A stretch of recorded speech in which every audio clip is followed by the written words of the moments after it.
Hello বন্ধুরা, শুভ বিবাহ ধারাবাহিকের আজকের এপিসোডে দেখানো হয়েছে বসু মল্লিক পরিবারের সকলেই বেশ আনন্দ মজা করে তেজ সুধার বিয়ের ভিডিও দেখছে। আসলেই সব কিছু সুধা সমুদ্রের প্ল্যান।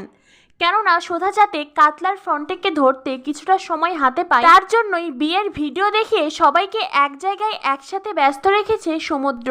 ডলি বলে দাদা ভাইয়ের বিয়েতে ভীষণ আনন্দ মজা হয়েছে, দিদি ভাইয়ের বিয়েতে কিন্তু এতটা আনন্দ হয়নি। তখনই জ্যোৎস্না বলে কারণ ঠাম্মি ভাইয়ের বিয়েতে দুহাতে খরচ করেছে, ভাইয়ের পছন্দের মেয়ের সঙ্গে তার বিয়ে দিয়েছে, সবার কপালে তো আর এমন শোক জোটে না, তাই না ঠাম্মি?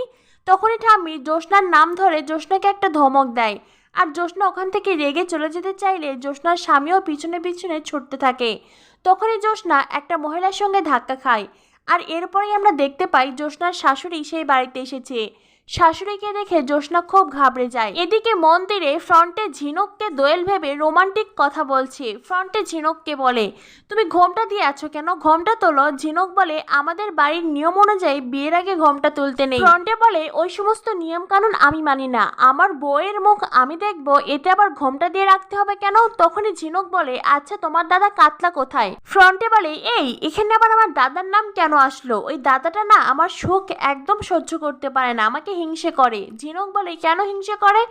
ফ্রন্টে বলে, এই যে আমি আমার ভালোবাসার মানুষকে পেয়ে গেছি, তাকে বিয়ে করছি, সুখে শান্তিতে সংসার করব, সেই জন্যই আমার দাদা আমাকে হিংসে করছে। আমার দাদা তো তোমার সুধাদিকে পায়নি, তাই না? তাকে কতবার বিয়ে করতে চেয়েছিল, কিন্তু সুধা তো আমার দাদাকে বিয়েই করলো না, বিয়ে করলো এই তেজ বসু মল্লিককে।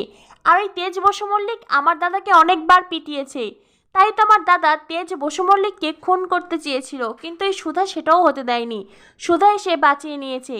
তখনই সুধা মনে মনে ভাবতে থাকে, তোমাদের শাস্তি পেতেই হবে ফ্রন্টে।